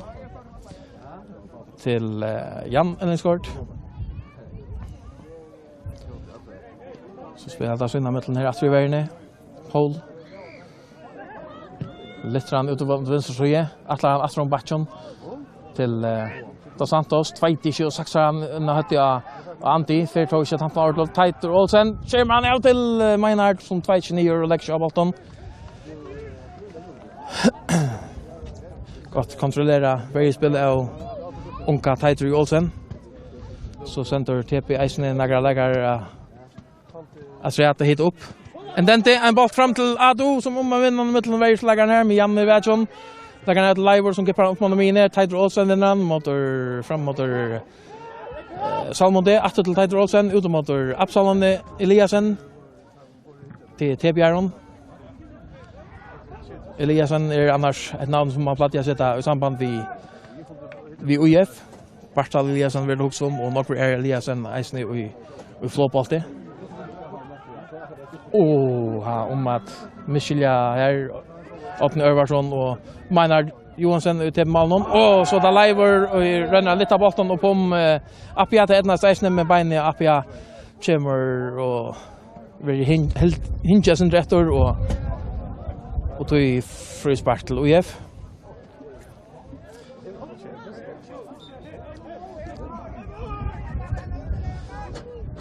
Leivor, han lankar sen riktigt mot venstre side. Boje Reiner til Hexor, litt inn mot felten. Her er flere mann, så fetter han føttene. Boje Reiner som renner at flukter han, men han slipper ikke ordentlig. Slipper fra med med UF han inn, ut til Dos Santos. Flatt ut utenfor feltet på kveideren Karl Løtjon. Men den renner at pressa, og så da Kristoffer Jakobsen som var rettelig helt gjør her. Han var rettelig heldig her. Hvis det ikke ble dømt frispark, så slapp vi begge Endenti og Ado og Renduel mot Paul N. Mikkelsen, og så har jeg blitt ordentlig farlott. Men frispark til UF. Og ja, kanskje lytte fram for Mikrinjon, Mitamine. Litt av den feltet bor der. Temra med Ragnar her. Litt av atromskje ut av feltet noen. Appia fram til Ado, som renner pressa på Mikkelsen, som smekker han inn om TP-verden atter, men her UF avløpet av vei ut, og for ikke stand i offside, og tog kan Meinard og pressa og ta handa botten opp. Han gjør seg så gjerne klarer han til at sparker han ut, da gjør han langt, gløyer ut i han sparker, fram til Ado, temmer han ut mot Appia ut i venstre. Appia skal bare på botten, nå mer det gjør nesten for han at fætter hun Arna for ut. Ja, det gjør han kanskje akkurat, men han misser bolten. Paul Mikkelsen, opp mot min, Karl Løtjon. Legger det til live. Atter til målverjan. Og så ut mot venstre til Jan Evenskort.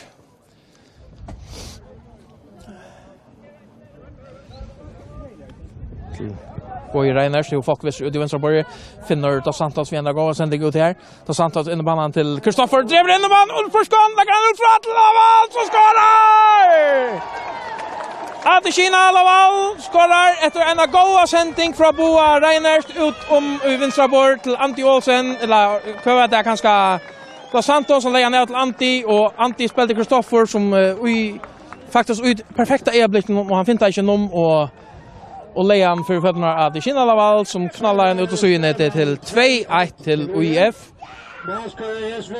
Og nu har vi spilt i 25 minutter av Ørnholdet. Exakt samme tidspunkt i fyrholdet tar skåret i teppet til 1-0, og nu har UIF skåret til 2-1. Og ja, som vi sier, Laval skåret i Mali. Teppet har gjort bolten opp. Salmotor til Teit Olsen. Absalon fram til Salmont. Hever Hera Mår framfor kjær. Litt rann innverden Atlant til Ado, men sendingen for lang. Malmaren kommer ut, Oliver Korsk legger han for føttene av Paul N. Mikkelsen. Litt rann Atlant innverden. Teit Olsen, 2-9 med 4-svetteren. Laval kommer her ut på skån. Fintar ut fra Adratter.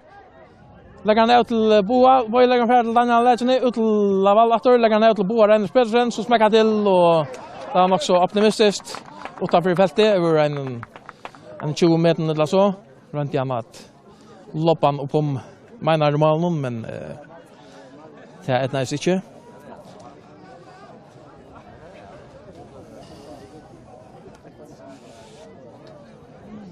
Ja. 2-1 til UF. Begge linjer har haft sine mållegger. UF kanskje tar største i fyrlaget, men TP har haft øyelige chanser her i Ørnlaget, og til har UF for så vidt eisene. Kanskje TP har syntes mer. Nå rønner TP så at chippen inn i veltet. Det er Salmont og rønner at chippen innom til Ado.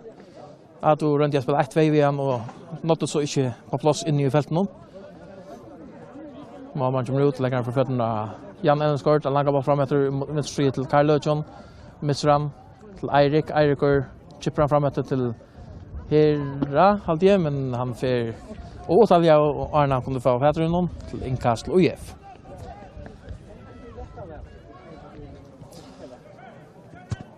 Dos Santos til Paul.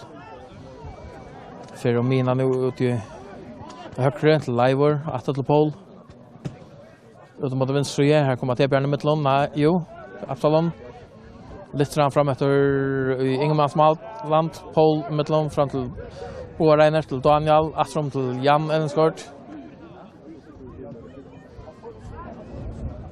Så vil jeg ujeferne ha T-Bjørn litt langt fram, så at det kan lette av sendinger Astrom TV-vergene. Leivor fram til Daniel. Vi presser Ragnari.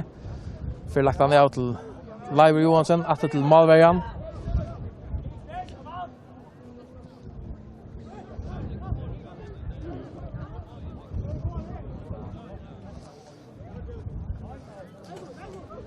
Paul til Oliver till Jan skort ut mot högre till Daniel för ivlappa och Leiver lägger han in i banan att han för men Lavalle Bergson häver han här spelar han in om till Carlo men Tebjörn kommer till att till Marnar lägger sändning fram efter motor and then vinner han in om till Ato så en duell med Ato och Jan skort för gott Ato lägger Dente för skott nej här kommer vi spela mitten Aron här kommer vi spela mitten Aron och halt det har spark ja det är det måste vara. Här var en chansor and then det vann luftduellerna och så var att du skjuter en Jan Elmskort och nu så att jag Tebjörn reagerar tar köra Hera mor ut och tar köra Aron Sørensen in för första färjan och så för Absalon Eliasson ut och Absalon Eliasson och inkommer Jakob Paul Bräckman. Nu kommer hin Unjo Hoppjärn in som TP och Leier HP. Jakob Paul Bräckman. Hotnarspark till TP. Samoder lägger han helt till attastånk. TP är för att Jonna kommer moder närmast stånk här men Oliver Korsk lägger sig ner av bollen. Lägger han så igen ut till Dos Santos. Lite framåt Aron för Fädri har bollen här men han får ut av bollen till inkast. Inkast av UF TG shot ut mot höger så till Live Johansson. Vi pressar över lite framåt Astron vägen till Daniel Legend för Fädri Arna Brut. Nej det gör inte och Glory resten ut igen styra bollen. Och så tycker att UF ska göra en skifting isne. Daniel finner en snutt, han glei av bollen og datt øyla kjeilot, og han skal skiftas ut. Jeg vet ikke om han bekla i foten. Akkurat uti han skulle stekka bollen, og så bekla han foten ytla, og han skal skiftas ut beina ved sida der. Jeg håper ikke det er noe helt alvorlig, men det ser nok så kjeilt ut. Annars stod Clayton Suarez klar til å komme inn. Jeg vet ikke hva vi er gjørst.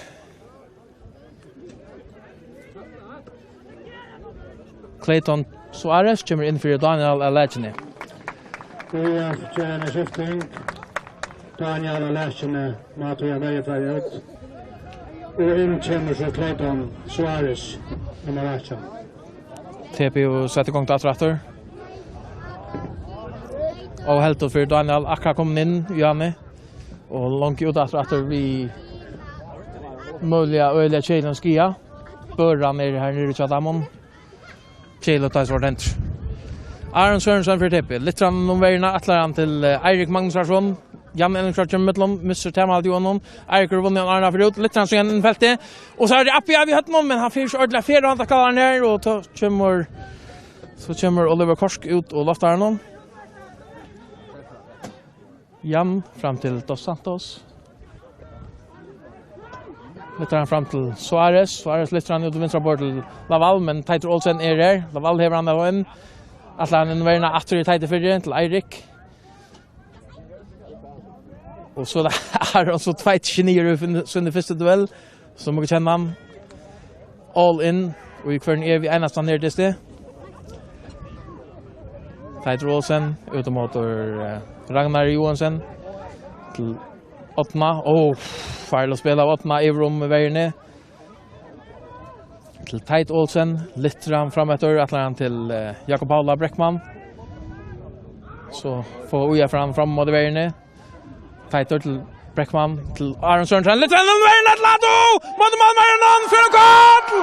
Han for en kåttel, men hva sier dommeren? Akkurat ut han skal avslutte, så verer han skumpauer. Dommeren sier kvært. Han er ikke ordentlig klar hva han skal dømme av Sjolvor enn. At han lukta jeg synes det var en brottsspark halt i. At du skulle akkurat til at knalla til.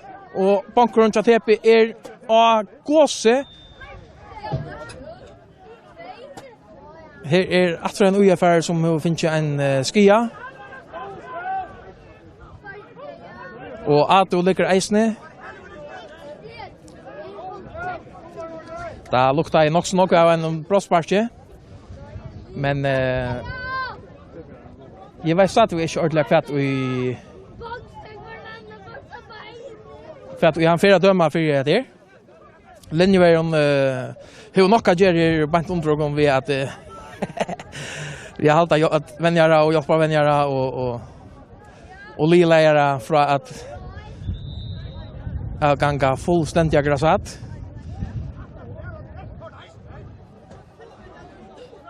Jag har alltid inte det jag var så i kvart i TP-vänjaren skick för Clemensen helt om att det nu snackar Ron vi linjevägen om kvarter här. Där jag har alltid det så tämligen grejt ut att det var brottspark och i munnen ögon härifrån. Det halta vänjar och likar så TP isne men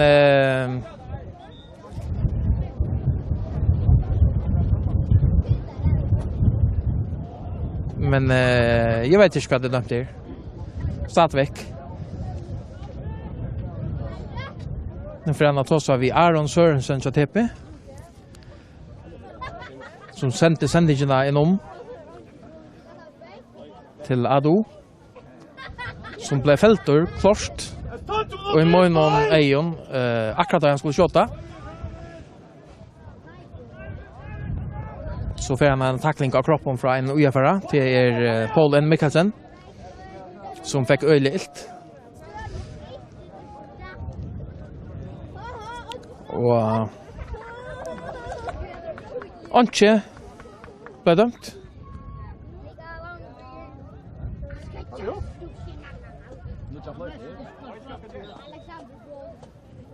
Du forbanna flottor! Jag vet inte vad det är. Bostrom får kanske ut till inkast att han har allt ja. Jag vet kört.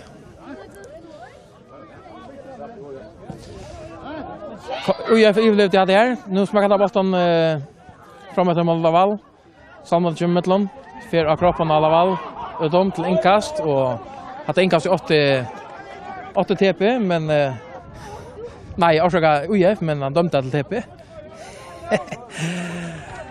Appia fram till Endente, tämmer han här. Atlas från Boy Paul Mikkelsen men han kör ut och bollen ut till inkast. Ut till inkast och det ska Ragnar Johansson ta sig av, stå till Appia. Och Gras spelat i 23 minuter av Örnalaget. Endente lägger ner till vi har stånk, tveit vi närmar stånk och vi har stånk tror kanske Aron att du får få fotma och tveit så igen inte med Jordan kanske det så fick han möjlighet svätra i bollen här en farlig chans för TP. En farlig chans och TP en trofé så inte han får ut av vattnet till målspark. Det är inte man mine. Appia fram till Salmont och sätter färra ut mot vänster. Tror för Boy Kristoffer över till Ado, vänstra av Brasilian Martin ut till Salmont åter. Så hur han Boa Reinars i höllen här, drev mot backlinjen. Atlas får bo i 2 UFR för prikan inom här men här är Tebarne för det. Och så är det Jakob Paul Reinar att finna Appia vid en sändning ut i vänstra bord men här sändningen och nej ut av ett till inkast. Så vi utskiftning George Attor till John Daniel Godjansson och TP-vänjaren i Stadväg inte nökter vid dömningsna och nu ska Rune ut att tossa vid han. Och han är absolut inte nökter vid detta. John Daniel kommer in och han kommer in för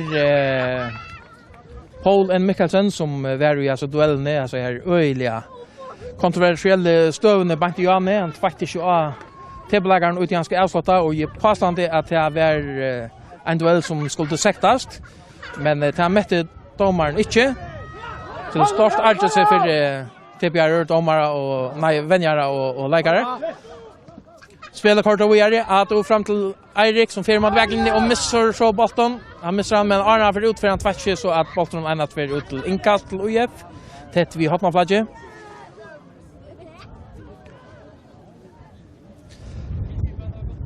Ja. Så stående trykker vi nok for å glede seg om sucha endegivit av videoopptøkken. Så jeg at jeg hadde ikke nekker full greier over hva det egentlig hendte her.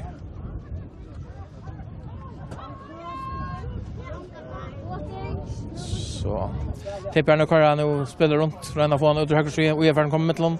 Anti, renner få han frem etter, her Tveiter, Daniel Paul ikke fyrre, utom til innkast til UF. Og hvor må jeg nå nærskast distar enda. 23 minutter i ferner av Ørnholdet, og UF og Bolton, ute i venstre side, Andy Olsen, drever mot backlinjene. Hever Teitur Olsen mot seg, så hever han omgang jobba seg at han vil gjøre. Røyner fer helt ut i hotnafladget. Slipper ikke ordentlig om. Teitur Olsen er ikke noen. Så fikk han Laval ved seg. Så renner der kroppen av korner inntil Aron kommer i midtelen. Så Tveiter Laval skjer i midtelen og sparker av en sånn englelegger ut av midtelen til innkast til TP. Salmondor fram til Aron. Aron pringer vi til Jan Paula og akkurat Arne Amfer. Slipper vi vi noen her og tar for det. Så til innkast til UF.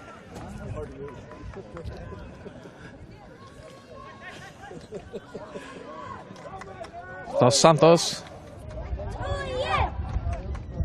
Litt fram til Suarez. At han verden til Laval, men Teitur Olsen i fyrre.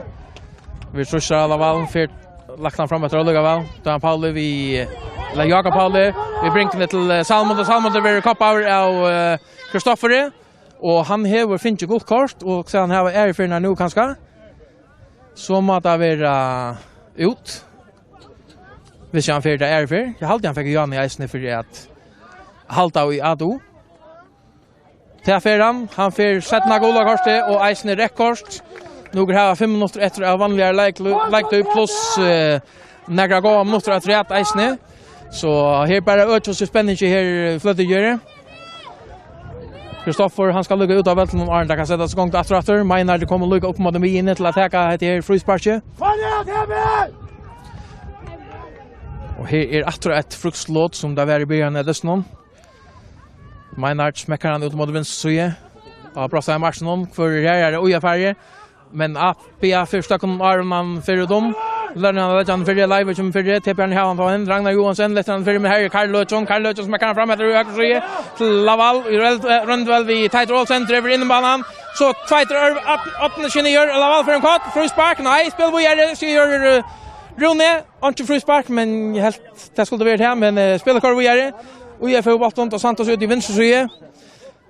Flatt ut fra Atlaren til Boa Reinhardt, men Salmond til midtelen, Aron til Endente, fram til Appia. Og så gjør han tunnel mot Boa Reinhardt, og vi ser en hektar Atlana til fryspark. Tippe teker det shot fram til Endente, og så om man misser bolten her, så lagt han ut til Eirik Magnusson. Litt rann inn i feltet, Atlaren til Ad. Men Malvegen vet som Oliver Korsk kommer ut. Lekker han for føttene av Suarez. Litt rann fram mine til Boa Løtjøn. Nei, orsaka Karl Løtjøn. Litt rann og Pum Appia og Blekas Skjønner at han har fryspark, men dommeren sier nei. Og så rønner Ragnar litt han inn i feltet til Endente, men sender ikke under ånøy. Oppi over honom, og Oliver kommer ut. Stendt over bare EU-bolten her, og så fyrer han tager han opp. Fyrer sin dra to jagan Gaviason. Läkar han så igjen fram til Live Johansen her ute i høyre side. Litt fram etter ut av Vettland til innkast til TP. Innkast til TP. Ragnar Johansen teker det. Stått etter til Oppma Örvarsson til Teit Olsen. Teit litt ut av venstre til Appia. Fyrer han fetteren Arna for ut. Jata gjør han her ut i venstre. Så igjen smekker han den fyrre. Og igjen ønskart for høtt jeg bolten her. Ragnar Johansen smekker han flatten fyrre. Jeg tror UFR opp mot mine. Laval og Rentvel mot Oppma. TP'erne har han først. Så for Ragnar Johansen og kott. Fryspark alltid som til Ragnar. Kom fram i vassen og kom! Fryspark til Ragnar. Nei, det er første duellen. Det åttende som fikk frysparket.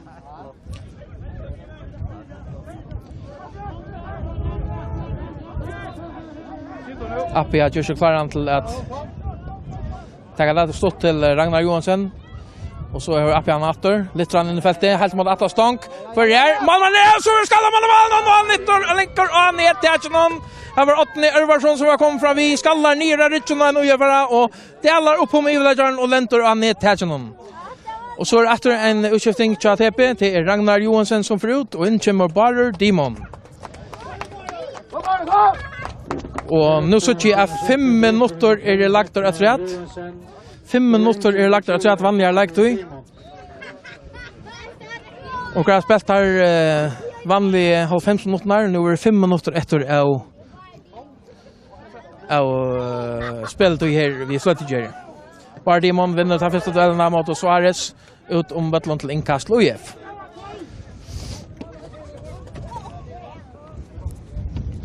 Leivor Johansen litt innkastet fram mot Suarez, men Barer Dimon hekster her. Laval. Vi skal bare sendt på i Reiners, litt ut til Suarez ut i Bornholm. Temran Brinkne. For Jakob Paula Breckman og Richon og vinner et innkast på Surstøvne. Leivor skal ta det etter. Stått til Suarez. Barer Dimon og Richon. Reiners finner seg på i. Dan Paula legger seg ned å takla, og her vi frispark. Frispark til UF og Suarez. Og et godt kort til Breckman. Debut han har finnet her det.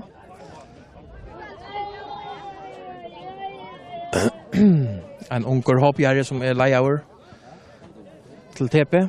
Sammen vi Heramor, eisen en unger hoppgjerde. Frispark her til UF ute i høyre suje. Arga Brasseia Marche, helt ute vid Sydlinna. Leivor Johansen legger vel inn for det. Han slipper flere svojer ut i felten til Atta Stonk her. Det Eirik Lentarsen. Magnus Arsson legger han fram til Endente, fram til Salmond, ut til Ato. Ato i renduell vi... Og så får han lagt han ut til Salmond. Så skårer! Og alt blir fullkomlig svagt av TP-punchen om. En euforisk glede. Nu Salmond akkurat nått i å få sendingsene fra Ado her. Han gjør for langt trekk. Kanskje atleier seg selv å skjøte. Og Salmond tøkte ikke ur vi kvarjer litt. Fikk han akkurat finne fedre botten. Leie så botten for fedrene selv. Og utplasserer i Oliver Korsk i malen til stående 2-2. Og nå kunne jeg ikke ha nok etter av vanligere leiktøy. Og i ferdig så han det øyelig kjetter av at jeg skulle glippa. Da vunnet seg en favoritplass stående. Og nå ble så jævnlager 2-2 her. Helt om det enda noen. Hokse ikke til å starte mer enn 1 minutt etter å spille av tøyene som dommeren leier til rett. Men en spiller der så en. Johan Daniel fram mot Laval. Bolten som etter Mina til Karl Løtjon. Ute mot venstre til Dos Santos. Dos Santos litt opp mot... General Meinar ut om han bokser han vekk. Fram mot Leivor. Leivor har Karl Løtjon ut i høyre side. Røyner utfordrer Dana Paula. Breckman slipper til innlegg. Helt atter det. Og hva det som blir føttene igjen? Han legger Andri Olsen. Smekkadel! Og Richon og Barer Dimon. Og ut av Vetlund til Hotnarspark til UF. Ja, nå brenner det atter. UF har nå rønner på et siste 3 mål. Og her vi vinner distan. Stående altså 2-2. Ante litt til botten for det. For Vetlund for en UF så skyter man mannen. Men Meinar 2-29 og helter honom. Meinar helter honom. Så skal han nok til å få så nok av tog som mulig til ganga med han har botten her. Litt ut mot venstre suje. Her bare Onjon Ottan Aron Sørensen. Han renner mot Leivor Johansen. Han vinner han eisne, men han fyrer ikke botten. Han fyrer ikke botten når han har fyrt ut. Innkast Lujef. Det har vært tidlig fra Leivor, etter til Malveren. Malveren litt opp mot mine. Går i Reiners, tapper duellene mot Barer Dimon. Så det Endente Temran. Fyrer lagt han i mot Ato. Drever ut mot høyre suje. Fyr om motor Brasseia Marsenon. Vi trustar Antti Olsen. Helt ro innom her, men Ato i hovedbotten inn. Helt i hotnavbladsen her. Ensammadler. Han ångan etter fyrir, nesten ångan i fyrir helter. Da Santos til midtland, langa ball fram etter. Eirik i høtten. för TP och så där Karl Lötjon vi har nått fram till Dos Santos. Motor Leiber Johansen. Flatt framåt till Karl Lötjon. Och här kommer Dana Pauli Bräckman. Han måste TP i mitten och skärma bollen ut till inkast till TP. Bräckman tar det stått till Appia Littran så han är inne i banan till Bar Demon. Så är han ut väl vid kvädran Suarez och har helt i någon och tog frispark till UF. Frispark till UF på framför Mikrinjon och sen ut i högra suje. Leiber Johansson ska ta det frisparket. Och det görs klart att ta helt mot handarstång på i Reinars vinner luftduellen här. Och han kommer av en TP här i domaren utom till Hattmarspark ut i vänster suje. Hattmarspark till UF ut i vänster suje. Rockner vi att Hujon färron nu. Till Ödleförn spelt lunche. Hattmarspark från Karl Lötjon ska lugga komma vi. Taver skottet nu. Taver lite för det. På i Reinars höver här men Salmon de Becker reisne. Och så brukslar domaren Rune Garbo, Distron Lötjon och han ända i 2-2. Och ja, tack ska sägas att TP lägger 8 först i Distron det var att 22 minuter det var Albert Ado som skorade igen. Och så var det Jan Ellensgaard som jaunade för UF att 3 minuter. Och i 25 minuter av Örnhållet ta fick Adesina Laval lagt UF 8-2-1. Så kom en öjliga kontroversiell stua ta i en 5-6 minuter var det efter att spela. Här som en Paul en Mikkelsen 2-9 och Fettler Ado akkurat ut i han ska avsluta. Prospark blev inte men allt var pura svagt ut i bunchen och så sälja till Bärnon om att han måste ha se att det var Prospark. Här så det ut till Eisne är Prospark. Det blev så inte dömt. Spelet blev sett igång där och så blev 5 minuter lagt att träat. Och i ivetujene så etnades det TP att jauna Loxens och det var ett mål från Salmon de Beck. Och det var ett sending som kanske sa ut härifrån till att vara ett förlagt träck tja Albert Ado. Men så ända i bant för fötterna av Salmon det som tog till och fick lagt han bant för fötterna av sig och jauna. Och Meira hände så inte det är någon som kom så inte mer mål, men UF är nu runt i helt mot ändan att köra och kommer tätt på men helt tätt på kom där då inte alluga väl. Det enda för när sprack han mot målvärden men här var inte fair att vi avslutningen. Så samtidigt så ända det alltså 2-2. Och vi har snåren så halt jag att och färra ända här. Jag själv utvarpar om Nils Pedersen och Ola Woldes att han för kamera. Tackar för åkom och hörast.